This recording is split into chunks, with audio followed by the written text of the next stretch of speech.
So, hello, Hello. welcome. Thank you for being with us today. Thank you for So- having me. Before we start, tell us a little bit about yourself. Who are you? Where are you from? What do you do? Well, my name is Christy Ringrose. I was born in Edinburgh, but I grew up in Trondheim in Norway. Okay. And I currently live in Glasgow. I am a singer-songwriter and a painter. So, when it comes to painting and song, what are some of the differences between them in terms of what they allow you to express? Yeah, so I'd say sometimes the reason why I make a painting, or the starting point, is different. So if I see a beautiful river and a beautiful tree, I can just sit down and paint it. I don't need to think, well, what am I trying to say? But when it comes to a song, certainly like in this case, it requires a lot of mental work and sometimes also a kind of whole person effort. And it's not to say that that doesn't happen with paintings, but I think there's a more textural, kind of crafty element of painting where you just get stuck in, and it's not so much. Songwriting is more like writing an essay often in terms of the mental effort. So, painting sometimes bypasses the philosophizing about storytelling and is something more instinctual. Yeah, it's instinctual, and this is why I started with paintings first in the Reviving project, because I had some ideas, but I didn't need to know exactly what I didn't have to have the final point or the answer. It's just like, in a way, the painting is a way of exploring something, and then people see it and find answers without me having to have decided. Yes. It's a bit like we see creation and the creation is speaking to us because of its beauty, and I think painting's a bit like that. And having been involved in this process of reviving artists, where we have a chat towards the start of the process about reviving, and then you go away and do your own work and thought, has your view, the way you think about revival, changed at all over the course of this process? I think I still am thinking about it. Well, I think it's a very big word, which can mean a lot of different things. I would say that Catherine, the first poet who was interviewed, she introduced this idea of it being a process. And I hadn't thought about that much before, but I like that idea. Yeah. And Catherine, very helpfully, I think, started off our project Reviving Artists, helping us think of revival not so much as a moment, but as a process or a journey, which I think a lot of artists have been picking up on as they've worked on. We saw that as well in David's work as he journeyed towards the mountain. So, in the painting Waiting, we see a young girl, and she's at the harbour with what looks like a ticket in hand, and she's looking out to sea. That, to me at least, implies some form of journey. So, how do you think the young girl, in the moment you've captured her, is feeling about her journey and its destination? Well, if I answer that question, and I want people to just see the painting, I don't want to put too many meanings in it, but she definitely isn't stressed out or, waiting, or the different stages don't all have to be negative. So waiting is a bit like prayer. You might not have the prayer answered yet, but you're still, there's something in the process that is giving you life. And I suppose also when we have a certain hope in the future, as we do it as Christians, we don't need to worry so much about the waiting, because we know something about the end. So the waiting can be a moment of stillness and surety and not fear. Yeah. Yeah, I think, Christmas is a good example. We all enjoy Christmas, but we also enjoy looking forward to it. And that process of Advent waiting. Yeah. Absolutely. Yeah.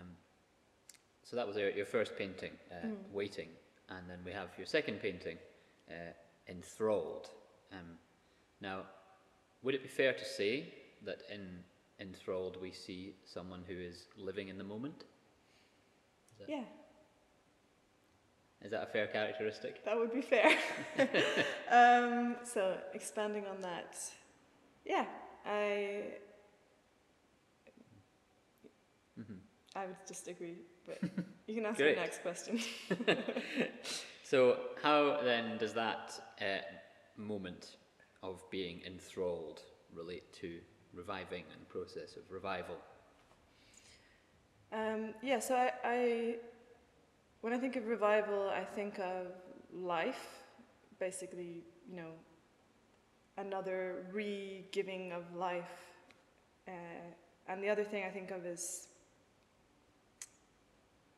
something to do with God and His power as opposed to kind of ourselves. And I think the moments when we are in the moment and not necessarily thinking, what am I going to have for lunch tomorrow? Or, you know, a good conversation is when you're in the conversation. And if physical activity can do it, you know, you're swimming or you're running and you're just in the moment. Worship is the same. You're just singing and you're in the moment. And I think we get a lot of, or laughter is another one. You're not thinking about other stuff, but you're living. And those moments definitely revive me. And I don't think it has to be just happy moments. I think also if you fully engage with a difficult thing in life and you acknowledge it, in a way you get more out of that than if you're just like, if everything's just like this. But if you actually live and you're in the moment, you're engaging with life. And yeah, she's a child, so play is another thing, which is, it feels more real than all the thinking we do sometimes. Yeah. And I think you captured that beautifully in the line in your song. I put down my philosophy and jump into the open sea. I think we see in that moment of the song, that feeling, that moment of just living life, undistracted by philosophizing. And in the song, you take us with you on quite a far journey through various locations, through beach and moor and autumn leaves, and throwing yourself into the sea and gazing out at the moor and at the deer, and through stages of melancholy and nostalgia and hope and joy. And we've talked before now about how this song is particularly personal and particularly related to your experience of faith and revival in faith. So does any part of that journey that you take us through on the song relate to where you are now in terms of faith?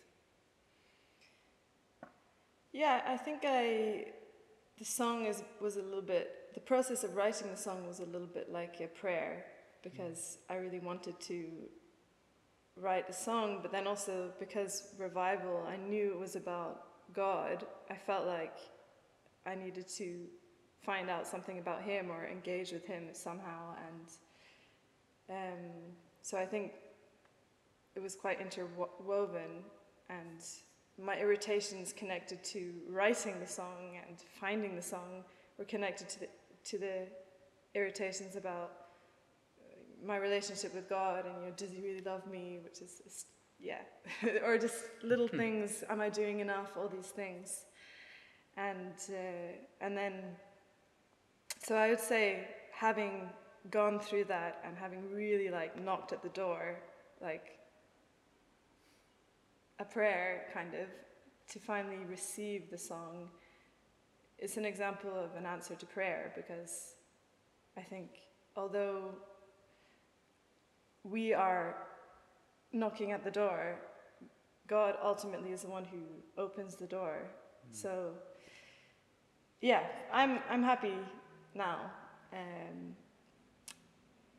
Yeah, but I'm sure emotions change all the time. So part of the idea of the song is that God is relentless as the tide, and it keeps on coming. So throughout your different stages and feelings, He is constant. Yeah. And just in relation to that, it's interesting how strong the sea and the tide is permeating all three parts of the work you've done for this. We see quite a raging sea and waiting, and a calmer one enthralled, and then, as you've just described throughout your songs. So, why do you think that is? I think I love the sea. And nature is just, it's a language, I suppose, to speak about the things that are bigger than words.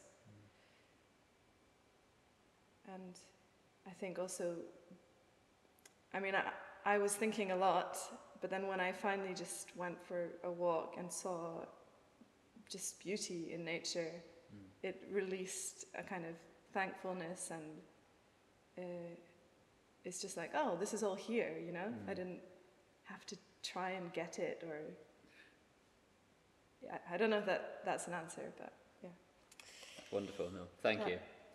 And just finally, I'm sure, as with all our reviving artists, everyone who's engaged with your work and has now watched our interview will be interested in finding out more about you and your work. So how can they best do that?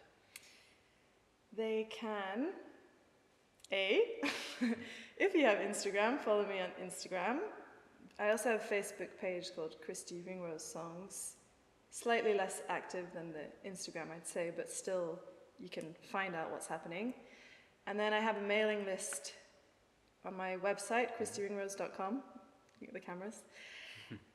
So if you sign up to that, you'll find out when my next concert is, when my next album's coming out, artwork and that kind of thing. Yeah. I'm on YouTube and Spotify and stuff as well. Thank you very much, and we will make sure to include all the links to those below on the website, so you can follow her and find out more, as well as the link to the option to support reviving artists through prayer or sharing these posts, or through donation if you feel that's something you want to do. But for now, Christy, our newest reviving artist, thank you very much.